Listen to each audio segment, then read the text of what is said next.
todos os membros, sendo muitos, constituem um só corpo, assim também com respeito a Cristo. Pois em um só Espírito todos nós somos batizados, em um corpo, quer judeus, quer gregos, quer escravos, quer livres, e a todos nós foi beber de um só Espírito, porque também o corpo não é um só membro, mas muitos. Se disser o pé, porque não sou mão, não sou do corpo, nem por isso deixa de ser do corpo. Se o ouvido disser, porque não sou olho, não sou do corpo, nem por isso deixa de o ser. Se todo o corpo fosse olho, onde estaria o ouvido? Se todo fosse ouvido, onde estaria o olfato? Mas Deus dispôs os membros, colocando cada um deles no corpo como lhe aprouve. Se todos, porém, fossem um só membro, onde estaria o corpo?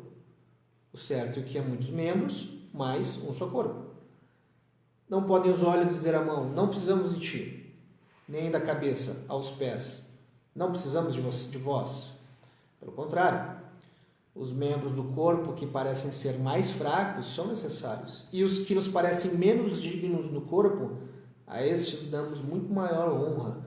Também nós não são de especial honra, mas os nossos membros nobres não têm necessidade disso. Contudo, Deus coordenou o corpo, concedendo muito mais honra àquilo que menos tinha, para que não haja divisão no corpo. Pelo contrário, cooperem os membros com igual cuidado em favor uns dos outros. De maneira que, se um membro sofre, todos sofrem com ele. E se um deles é honrado, com ele todos se regozijam. Ora, vós sois corpo de Cristo e individualmente membros deste corpo. A uns estabeleceu Deus na igreja, primeiramente apóstolos, em segundo lugar profetas, em terceiro lugar mestres, depois operadores de milagres, depois dons de curar, socorros, governos, variedades de línguas. Porventura são todos apóstolos? Ou todos os profetas? São todos mestres ou operadores de milagres? Têm todos dons de curar? Falam todos em outras línguas? Interpretam-nas todos? Entretanto, procurai com zelo os melhores dons. E eu passo a mostrar-vos ainda um caminho sobremodo excelente. Até aí. Então,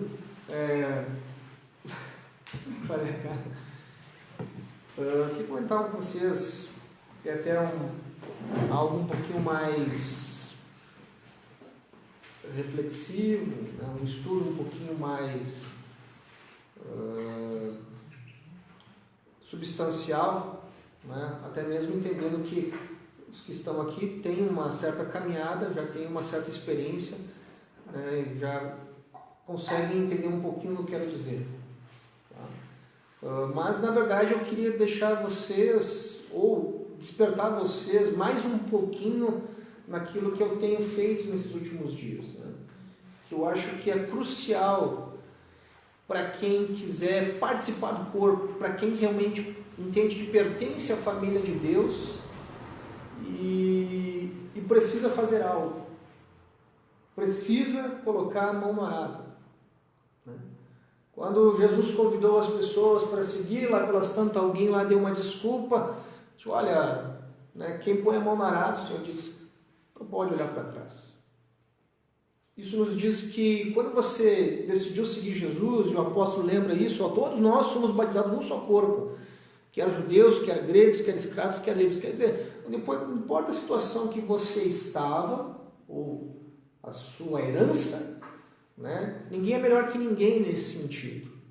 Acontece que quando você vem para Jesus, você vem para esse time, você se torna da família de Deus.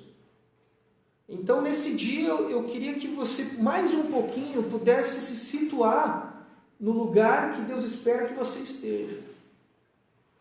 Porque eu vejo que a igreja tem se perdido ao longo do tempo, né? E não é de hoje, não é essa geração, mas é ao longo da sua história, na sua função ou na sua tarefa que Deus colocou nas mãos dela.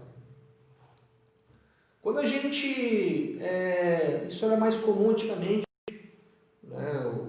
Tinha os trabalhos Geralmente o filho seguiu o trabalho do pai, né? E aquele filho então aprendia aquela técnica e estava junto com a mãe e era muito fácil depois ele fazer aquilo. Os trabalhos eram de certa forma artesanais, realmente eram uma obra de arte muitas vezes, porque eles aprendiam e conviviam com aquilo e realmente as famílias podiam ser e exercer os seus papéis quais Deus tinha estabelecido, que é ser pai e mãe, né? E isso estava muito bem definido. Não havia tanta influência externa, né? Só que hoje, né, e cada vez isso é mais frequente, as pessoas terceirizaram toda a sua incumbência, né? E tu vê cada vez mais um apelo da mídia, um apelo cultural, com tudo que se oferece para que os pais deixem de cada vez mais de ser pais e se tornem, sei lá, financiadores, reprodutores apenas, né? Então, aqueles que cuidam, né, já não cuidam mais, vai cuidar lá, babá, né? Aqueles que educam já não educam mais, tudo bem. A gente é humilde o suficiente para saber que a escola às vezes tem mais instrução a passar do ponto de vista técnico do que os próprios pais, mas a questão moral não. A questão do respeito, a questão dos princípios, não. Isso sempre deveria ser responsabilidade dos pais. Mas, nessa onda de passar tudo, os pais foram delegando. Não, deixa isso aí. Então, aí o bebê lá cresce, né, e já vê a babá como mãe, não é? E aí, quem ensina é a televisão, e um molequinho lá e ninguém sabe o que faz, né? Ele está lá, né, jogado, né? E nem disse uma vez, né, claro, em tom de brincadeira, né, mas ilustra muito o que essa geração pensa, né? Quando eu lá no Senai disse, né, vou ser pai, né, e, né, com a brincadeira toda, né? E aí o professor falou assim, é só dar de comer que eles crescem, né? Então é isso aí, né? Então, o pessoal está criando bicho, né? Vai lá, dá a ração, ele vai crescendo, não vê que vai sair dali, né? E até porque foi isso que eles receberam. Cada vez mais há uma pressão para as mulheres não serem mais mães, né? Daí, tem que manter o corpo, né? Aquela coisa toda, né? E se eu puder, o máximo possível, não estragar meu corpo, né? Antigamente eu não se preocupava com isso, né? Hoje, né? Eu não vou dar de mamar, talvez, eu não vou dar as coisas essenciais para o meu filho, porque, sei lá, eu posso estragar meu corpo. Eu não vou fazer o parto normal lá, estou dando exemplo aqui, né? E é assim. E isso tanto vale um para o outro, né? Um pai e uma mãe. Enfim, por que eu estou falando esse tipo de coisa? Porque é um problema crônico nas nossas vidas, e isso repercute na igreja, e mesmo depois de conhecer Jesus e pertencer a essa família, de não saber o seu lugar. De não saber o que fazer, de não saber quem nós somos em Deus. Então agora me converti. Beleza, e agora eu faço o quê? Não, tu vai na igreja agora, né? E tu vai na igreja uma vez por semana? Tá. Beleza. E aí, se de repente a denominação que você pode ser um pouquinho mais, né, elaborado ou não. Não, aí você tem que ler a Bíblia. Beleza, então eu vou ler a Bíblia. Cara, e aí? Não, aí, agora então você bateu assim, não, então agora você é um evangélico. Peraí que eu vou te dar uma carteirinha aqui. E aí eu faço alguma coisa? Não, quando tu botar o pé dentro da igreja, você fala aleluia. Né? E você levanta os braços quando todo mundo levantar. Bom, então tá, beleza. E aí quando tiver louvor eu fecho os olhos. Assim pode ser. Ficou bacana, parece espiritual. Não, tô viajando aqui, né? Mas por que a gente não gera mais vida? A gente não trata mais como uma família. A gente não trata mais com a sua importância, com o seu significado, com a sua função, com a sua espetacular graça que Deus colocou aquela pessoa trazendo no lugar. Né? A gente olha aqui e se alegra junto, né, com o Evandro e a Claudiana, né? Já imaginando que vai vir, né? Uau, né? Vai ser um esportista, né? Eu acho. Alguma, né? vai ter todas as qualidades para fazer algum esporte, né? Se vai seguir ou não sei. Então, né? Modelo, né?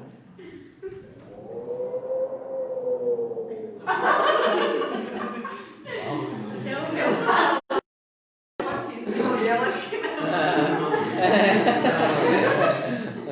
Acho que não. Eu entendi não. É sinal. Mas enfim, a gente já cria essa expectativa e sabe disso. E lá antigamente os filhos que eram criados assim, todos sabiam que era uma bênção e tinha a sua função. Tinha a sua alegria de pertencer àquele lugar. Né? Eu acho muito legal, assim, eu me divirto com esse tipo de coisa, né? Porque a gente vai descobrindo as personalidades e tal, né? Eu falei aqui, né? A Dudinha, né? É o Diamito, né? E agora vem o menino, né? E assim, ó, eu falei com ela semana, olha, nem se orasse tanto pedindo que fosse parecido, ia sair tão igual, né? Assim, o jeito, né? E tu vê, ele tem 1 ano. Né? Mas o temperinho já tem, né? Já tem aquele temperinho. Né? E para nós, para mim pelo menos, é um barato. Né?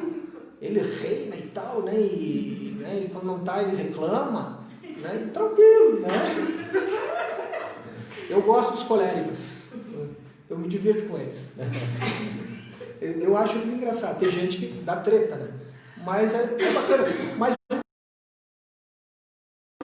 tu vê assim que é aquele negócio em que Deus dá, assim, tipo, e cada vez mais o tempo passa e tu vê assim, se não tivesse esse temperinho, não seria a mesma coisa.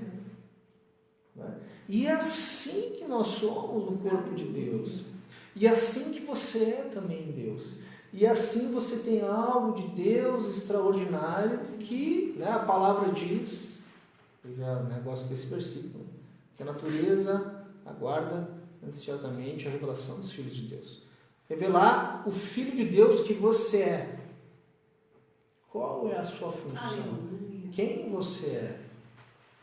O que você está fazendo aí? Tá?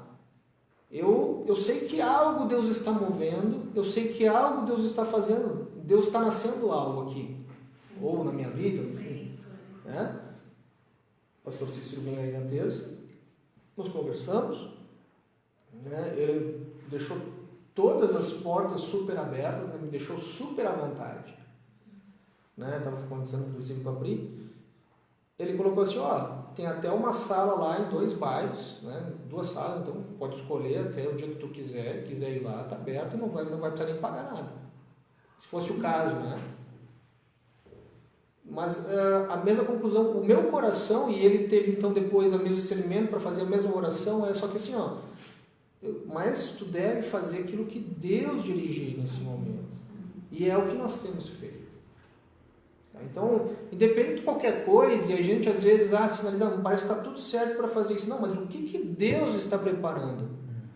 O que Deus está reservando? O que Deus está planejando e quer fazer? Porque eu sei que Ele coloca pessoas extraordinárias do meu lado, com potencialidades distintas, para que quando a gente estiver junto, algo mais surpreendente ainda possa ser manifesto. É assim o reino de Deus. Quando eu lembro daquele versículo na Levítico, lá dizia que a promessa, quando o povo cumprisse a palavra, ele dizia que 5 ia perseguir a 100, né? Ou seja, cada um ia perseguir a 20, e 100 de vós, diz a Bíblia, né?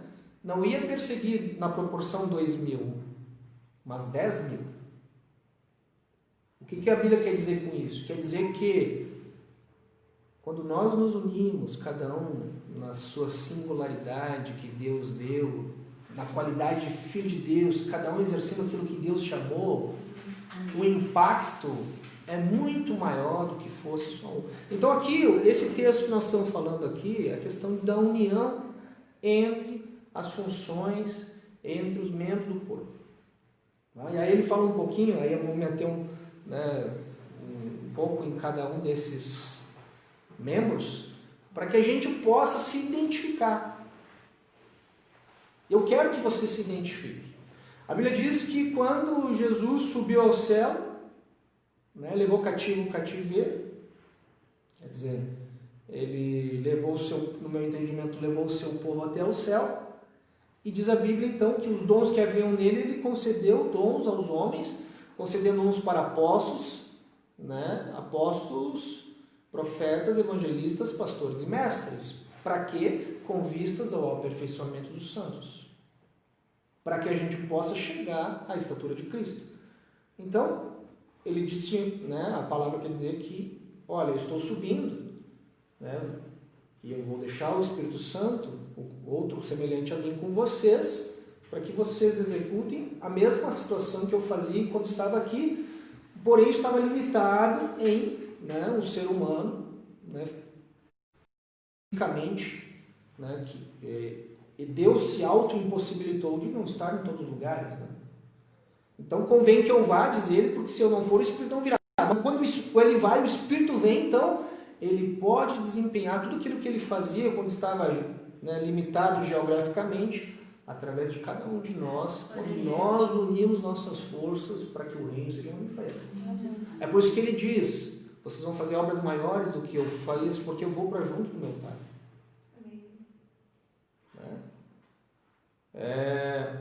Nós conversávamos, né, o pastor Cícero, achei bem interessante a colocação dele, né? Às vezes a gente se organiza, né, e as pessoas começam, quando você começar a desempenhar aquilo que Deus chamou você para fazer, você vai se destacar. Você não tem dúvidas. Você vai se destacar. E é legal assim, ó, quando você se destaca, sempre tem alguém que gostaria de ser como você. Porque ele ainda não achou o seu lugar. Ele acha então que o seu lugar é melhor que o dele. Então ele olha, né, em você, então, às vezes de uma forma não muito assertiva, acaba demonstrando essa insatisfação. Muito bem. Agora, o que nós temos que fazer? Né? Entender que, por mais que alguém possa destacar, né, as coisas que Deus estabeleceu, né, são princípios, esses não podem mudar. Né? Então ele diz assim, ó, às vezes alguém que tem um liderado que se destaca tanto, ele começa a ser mais popular. Mas ter popularidade não significa que ele tenha mais autoridade. E o líder às vezes confunde isso. E aí ele demonstra o exemplo de Jesus, porque Jesus tem toda a autoridade. Mas ele mesmo disse que os seus liderados iam fazer coisas maiores que ele. Às vezes, né? Claro, não ser mais popular que Jesus, mas como ele mesmo disse, fazer mais sinais do que ele mesmo fez. Quando o corpo começar a se unir naquilo que Deus reservou para cada um, essas coisas vão acontecer. Por isso, se descubra, busque em Deus, esteja unindo, esteja se unindo em oração, né? Situações que às vezes a gente não entende, nos dá a oportunidade de saber qual que é o nosso lugar. Estamos aqui por uma pessoa que estava enferma, e quando a gente se uniu em oração, né, uma pessoa que talvez nem teme a Deus ou está distante momentaneamente, porque Deus pode dar graça, Deus faz o mover porque Ele quer usar a sua igreja. Então Deus levanta pessoas que se colocam na brecha, ou mesmo tem pessoas que têm o carinho, o zelo por cuidar de uma pessoa, da sua saúde. Isso é dom de Deus também. Por que aquele que acha, não, mas aquele é mais sobrenatural? Não, é dom de Deus também. Por que você desmerece o seu dom? É o que a palavra está dizendo. Você usar aquilo que Deus tem te dado como conhecimento para ajudar os outros, isso é um dom de Deus. Mas todos têm que estar unidos. E é por isso que ele enfatiza, Pare de dizer que o seu não é nada, que o seu não tem valor e que o do vizinho é super valioso. Ah, mas aquele é tudo, aquele aparece mais. E aí ele diz, olha, às vezes os que não aparecem, esses mesmos nós damos mais importância. Provavelmente aqui ele está falando a questão de vestimenta, né? Porque tem coisas que a gente cobre, né, propositadamente, né, para que não se veja, mas vocês concordam comigo como são importantes essas coisas, né? E se alguma coisa sai errado ali, como a vida da pessoa fica, né, totalmente desestabilizada. Às vezes não sai da cama, não é? Ou às vezes sai da cama só para ir para o trono. Não é? É importante. É importante. Tudo é importante. Mas, né, a gente não enfatiza tanto essas coisas que não aparecem, né? Embora sejam de suma importância. Mas a gente enfatiza o olho. Azul. Uau! Né? Hoje eu estava no mercado, né? De máscara.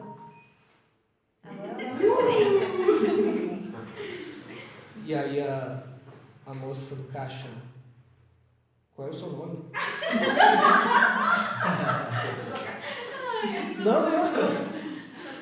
Não, mas eu acho que ela me confundiu, na verdade, sabe? Ou não. É James tal, né? Ah, bom, eu confundi com outra pessoa. Mas foi meio constrangedor. Foi com os olhos, né? Coisa bonita, né?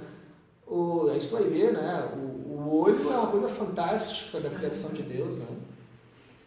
As câmeras, né?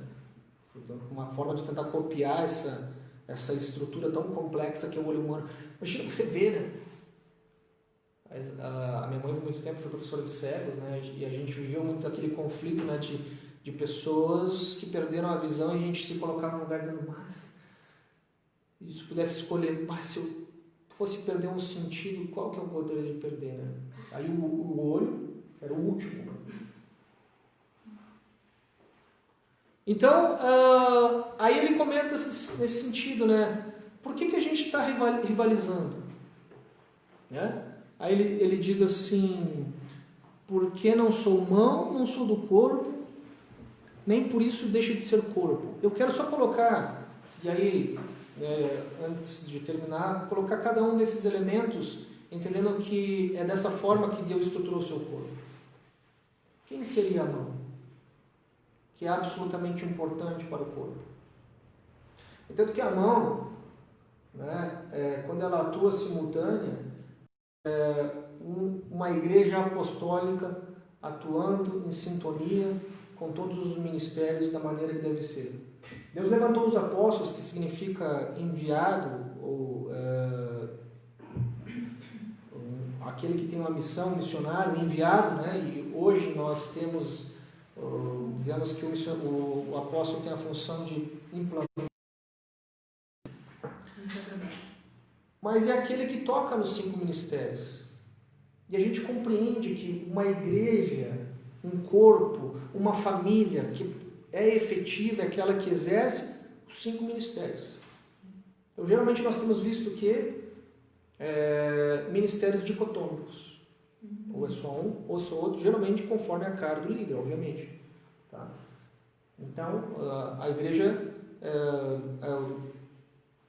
liderada por um evangelista, então aquele que o camarada ele faz muito movimento, né? Então ele faz muito evento e tal, está sempre saindo e fica só naquela função, né? Estou colocando de ministérios que apenas se focam em uma faceta. A igreja é aquela que foca só no ensino da palavra, do mestre. Então todo mundo lá é sempre aqueles mesmos, né? Porque não cresce, né? Não está com o evangelista, né? E aí todo mundo, né? Todo mundo com muito conhecimento, né? Mas a coisa não cresce, né? Porque não está com o evangelista, né? Às vezes é só aqueles velhinhos, né? Mas muito firmados na palavra, né? Aí aquelas igrejas lideradas pelo profeta, né? Muitos sinais e todo mundo tem uma palavra, uma revelação, né? E aí é que todo mundo só vai por causa do movimento, né? E é aquelas igrejas assim que inflando, né? Porque vai só pelo movimento, pelo fogo, né? Não, lá tem uma pessoa lá que tem uma revelação. E essas igrejas, pastor, desculpa interromper, eu acho que é bem mais difícil levar uma pessoa. Porque a pessoa vai entrar lá, não vai entender absolutamente nada. Irmão, tô te dizendo isso, que entendi, vai na outra e caiu, e derrubou. E aí a pessoa fica totalmente perdida. E é uma bênção, uma igreja profética, só que tá faltando aquela coisa mais calma, né, de apresentar esse. Então é meio complicado a questão da igreja profética, só profecia, só revelação. Né? Mas precisa ter profecia. Precisa ter. Né? Falei de todos, né? Não. Faltou pastor da igreja. Pastor, né? Então, talvez é aquela... É que o pastor, geralmente ele se move também na questão do ensino, né? Porque ele vai querer cuidar das pessoas. Ao menos um pastor prudente, né? Mas se é aquele pastor só pastor, então ele vai lá, né? Ele move os céus e a terra, né? Para ficar cuidando das pessoas, né? Mas, exato. E quando vê, né? É aquela situação que Jesus fala, né? O bom pastor dá a vida pelas ovelhas, né? Ele vai para cima e para baixo quando vê. Escutar. Quantas pessoas matando? 5 ministérios. Uma igreja apostólica. Aquela que, assim como tem o profético, que é o olho, que indica o caminho, que tem a revelação do mundo espiritual, a clareza para saber onde a igreja, onde nós devemos ir. Aquela igreja é o primeiro, né, para servir o evangelista, que é o que está na frente. Aquela igreja que tem uma aliança com o seu povo, que é a igreja pastoral, e aquela igreja mais minuciosa, que traz as minúcias, que pode entrar nos pormenores, que é a igreja que tem o ensino. Né? E depois de eu falar tudo isso, vocês sabem, né, onde eu gosto de atuar. Mas essa é a igreja unida, apostólica, exercendo aquilo que ela foi chamada para ser, a sua mão. A Bíblia diz, né, que quando Jesus foi confrontado do que ele estava fazendo, ele disse, olha, se eu expulso demônios pelo dedo de Deus, certamente é chegado o reino de Deus a vós. Né? É aquela igreja que impacta e o mundo sabe que é uma obra de Deus. Eu acho interessante, fazendo um link lá com o Antigo Egito, quando Moisés começa a fazer sinais e lá pelas tantas tem aqueles magos mundanos que no primeiro momento conseguem reproduzir os sinais. E lá pelas tantas vem a praga dos piolhos. E aí o faraó indignado, mais uma vez, chama lá e fala vocês aí também, quero ver esse negócio. E eles dizem assim, nós não conseguimos fazer isso. Isso é dedo de Deus. Quando a mão de Deus age, né, ninguém vai poder dizer o contrário. E é surpreendente a obra de Deus. Então a obra de Deus, ela tem mão, e ele diz, porque não sou mão, né, porque eu não sou mão, então não quero ser pé. Por que o pé é importante? Porque o pé leva todo o resto para os lugares. Né? E a palavra diz, quão formosos são os pés dos que anunciam coisas novas. Então nós não podemos abrir mão do evangelista. Né? Eu gosto muito dos evangelistas, né? Eles são, eu gosto de unir todos, né? Naquilo que Deus me deu, naquilo que Deus tem dado aos evangelistas, né? E a nossa querida irmã Jane é um modelo, né? Não se sinta menos quando eu dou exemplo de um e outro. Eu só falo assim de uma pessoa que representa aquele ministério, tá? Porque geralmente nós somos uma combinação de vários. Mas alguns encarnam um elemento, né? E a Jane eu vejo isso. Né? Porque onde precisa, ela vai. Aquele pezinho. E o pezinho, né? Como é bonito esse pé que anuncia coisas novas, a palavra do Evangelho de Jesus, né? E ela só sabe, talvez, não poderia saber muitas coisas, mas o principal ela sabe que Jesus salva, liberta e sabe. Né? Você consegue ver que ali naquele pé tem alguns dedinhos que mostram, né, na sua essência, como que a obra de Deus deve ser.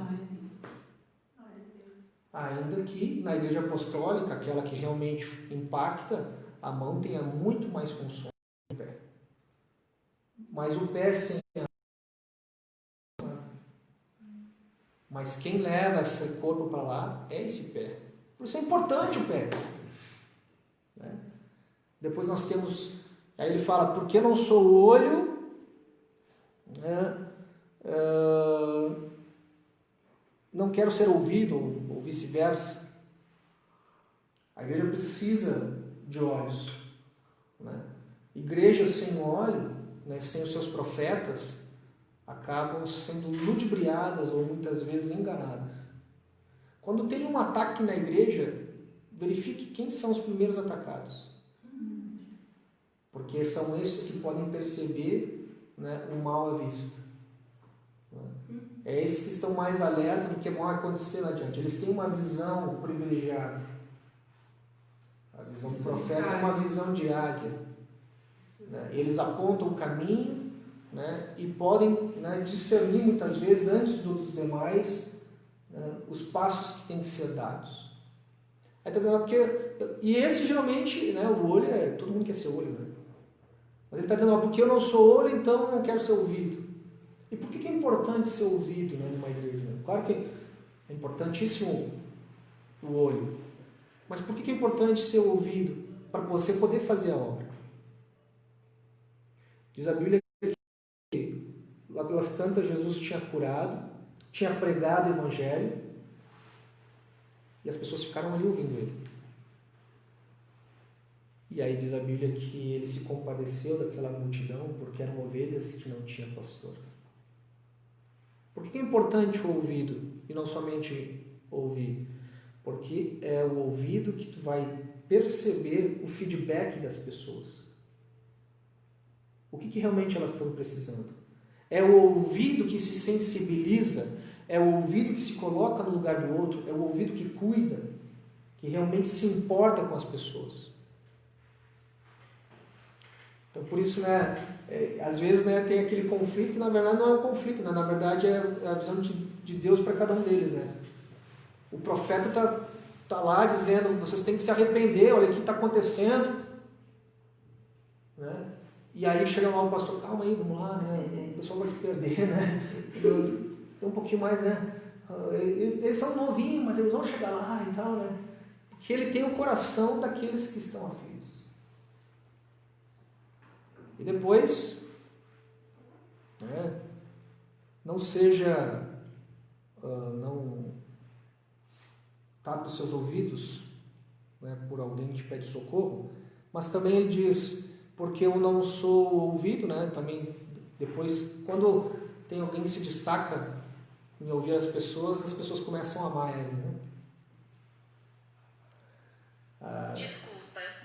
Desculpa.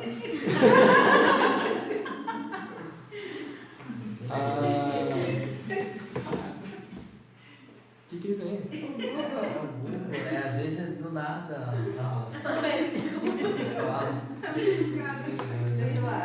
A Fran, você não dá muito de assunto, quer desculpar. Cada um tem o seu dom, né? E a gente faz essa parceria. Né? O casal sempre é parceiro um do outro, né?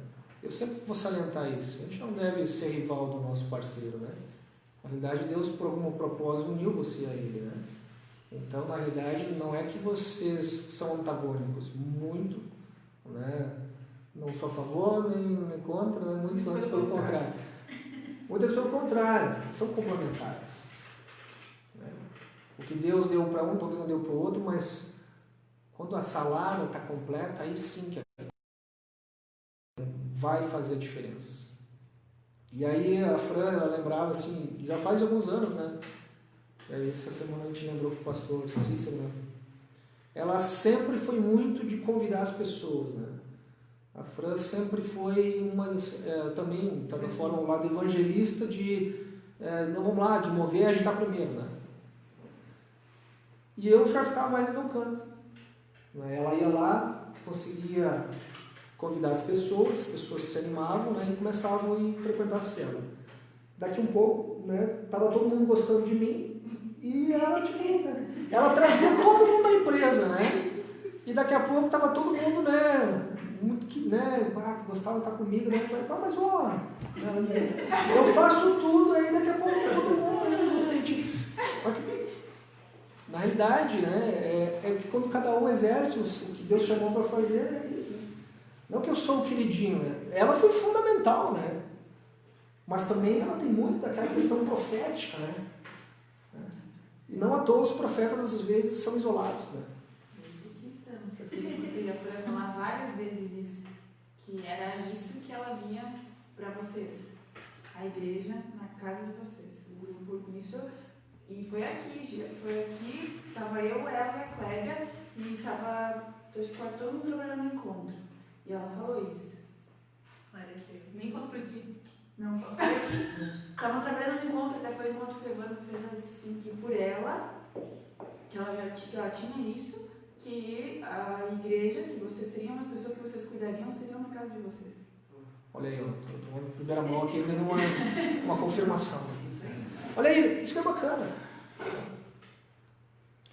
Essa complementariedade, essa união daquilo que Deus chamou no particular de cada um. E foi ela que me chamou. Então, não à toa. Só que ainda nesse contexto, né, quando o pessoal começa a gostar muito dos ouvidos, né, muitas vezes é preterido. Isso no contexto geral da igreja.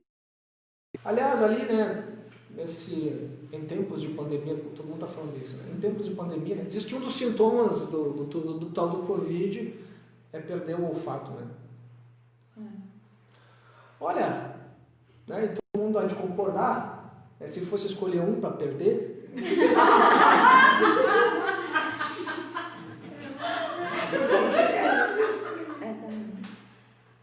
né? Tá. Tem suas vantagens. Vai no banheiro, tá tudo ok. Tudo certo. Mas aí que mora o perigo, né? E por que a importância do olfato, né? E por que às vezes a igreja se perde por não ter olfato? Né? Porque é o olfato que vai impedir, né, que a igreja seja enganada quando tudo parece que está muito claro, quando o mundo apresenta algo, quando às vezes há uma artimanha de Satanás para muitas vezes trazer uma armadilha para uma pessoa ou mesmo para uma igreja, você pode maquiar do jeito que for, você pode fazer uma maquete idêntica, né? Você pode tirar uma foto e você achar, não, isso é uma imagem real. Mas o que vai validar e vai de uma forma inequívoca saber se aquilo é real ou não, você não engana o filho. Por isso que a palavra diz que quando nós fomos à igreja, né, irmos para um lugar, nós íamos em qualquer lugar manifestar o bom perfume de Cristo, do conhecimento de Cristo.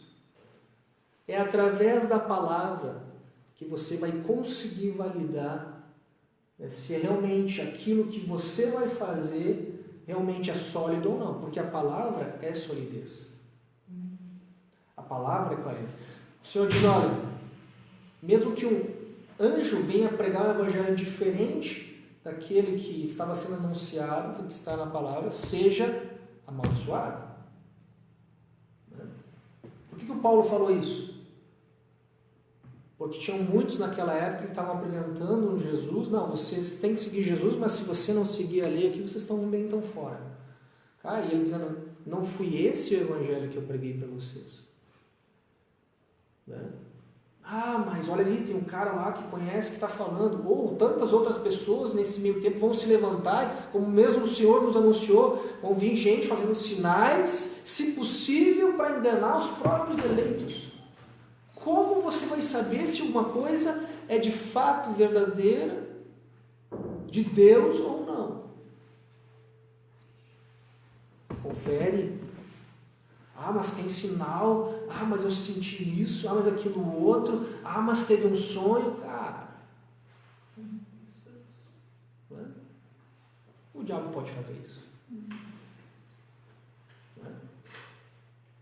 A Bíblia diz que Deus nunca vai mover algo diferente da sua palavra. Essa palavra é absoluta. Mas eu finalizo, tá? E o que eu queria realmente hoje é que você pudesse buscar em Deus o seu lugar. Tá? Eu sei que cada um tem aqui uma trajetória tranquilo. Tá? A Bíblia diz que quando Jesus chegou lá, ele anunciou o Evangelho para aquele povo, ele curou, ele libertou quem estava escravizado, quem precisava de libertação, e depois ele cuidou, né? E depois ainda aquele povo lá ele alimentou. Bem tranquilo. Cada um tem sua fase, cada um tem suas necessidades. Só que, pensa, Jesus não queria que a gente fosse meros espectadores. Nunca foi, né, o interesse dele. Ele queria e sempre quis que nós fôssemos participantes do reino. Que realmente nós fôssemos úteis no seu corpo. Ah, mas hoje eu estou precisando de uma oração, hoje eu estou precisando... Amém. Vamos orar, e a gente tem os testemunhos, e Deus abençoe, glória a Deus. E até o final precisa de oração também. Não deixe de orar por mim. Né? E a igreja está aí para isso. Só que, às vezes a gente fica o tempo todo buscando uma coisa e não percebe que a cura está em buscar o Rei, aquele que tem todas as coisas. Né? Às vezes a gente está com tantas crises existenciais, né, de identidade. Esse mundo hoje está completamente perdido porque não sabe quem é, né? E está totalmente ensandecido, né? A gente vê ali homem querendo ser mulher, mulher querendo ser homem, o homem querendo ser cachorro, né? Mulher querendo ser gato, né? E assim vai, né? Gente adulta querendo ser criança, dando uns exemplos aqui bizarros, mas é isso aí. Mas tantos outros que a gente poderia fazer, né? De a gente não saber onde é que é o nosso lugar, e por isso a gente se enche dessa inquietação, quando na verdade a gente vai realmente ter paz quando a gente colocar isso diante do Senhor e dizer: Senhor, faz o teu melhor. Eu coloco nas tuas mãos. Eu sei que tu me fez. Eu quero deixar de impor, exigir alguma coisa que tu não reservou para mim, para que aquilo que tu sempre preparou possa ser manifesto. É aquilo que o Senhor diz: olha, se alguém quiser vir após mim, se negue. Se negue. Coloque a sua vontade em segundo plano. Coloque a vontade de Deus em primeiro lugar. Tome a sua cruz e me siga. Perca para se você quer ganhar. E a gente quer muitas coisas, né? Só que as pessoas sistematicamente querem que Jesus as sirva, não que ele não se colocou como servo, mas na verdade, para que você possa ganhar o reino, você tem que perder, você tem que servir, você tem que se oferecer a ele, para que realmente você possa ser livre de fato. Aí eles vão te mostrar: não, cara, eu quero que você faça isso. Né? Um dia estavam ali, os discípulos chegaram, né, como ele costumava fazer, né, Jesus começou a ensinar, estava todo mundo de boa na casa do amigo dele, e uma pessoa, né, pô, Jesus veio na minha casa, eu queria ouvir ele. Essa moça era Maria. O que Deus tinha, o que Jesus tinha para ela naquele dia? Ela ouvia a palavra. A Marta, não, tem que fazer isso, tem que arrumar a casa, tem que varrer, tem que... Né? E aí ela não contente, né? Diz: pô, essa Maria é uma folgada, né? Relaxada. Ô Jesus, dá um jeito aí essa mulher aí, né? Só eu que trabalho, né? Parece que sou empregada, né? Sou empregado de ninguém. Ô Marta, Jesus fala. Maria, tua irmã escolheu a boa parte. Ela entendeu o seu lugar aos pés de Jesus. Ela entendeu onde ela deve estar. E isso não vai ser tirado dela. Quando a gente está no lugar certo, né?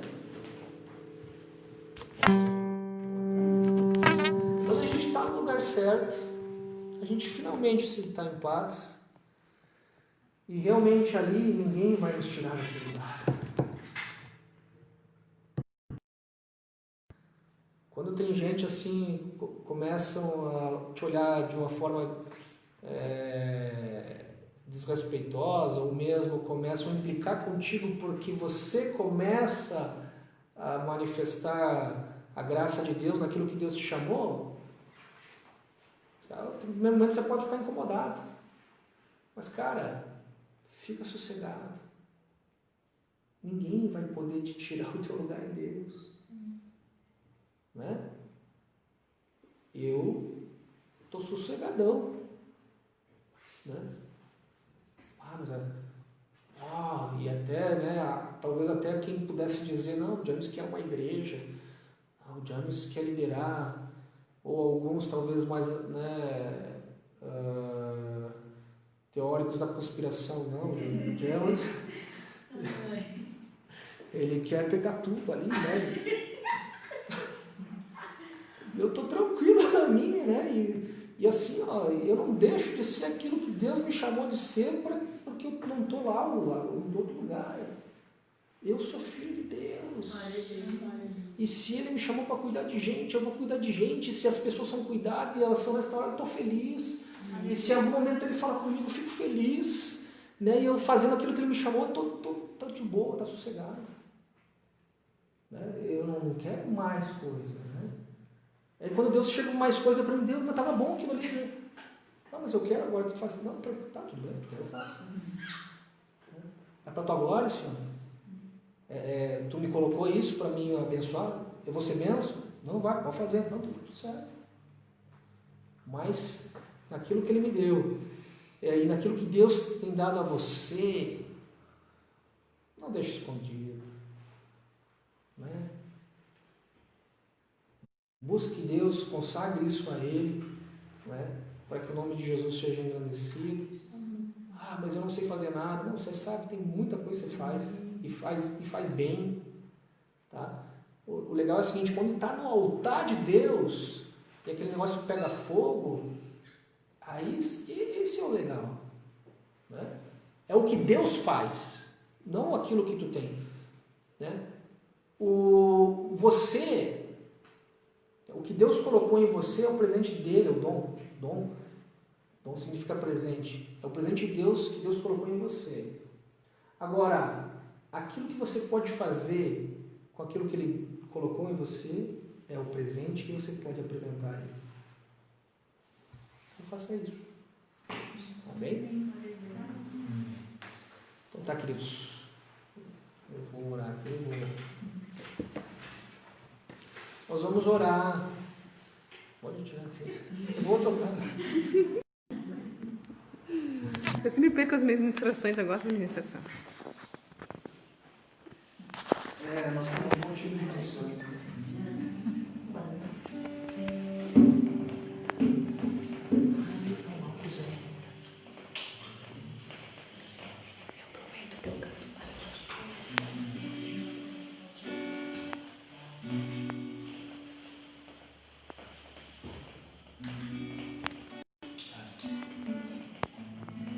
Tinha algum motivo ali com ela também?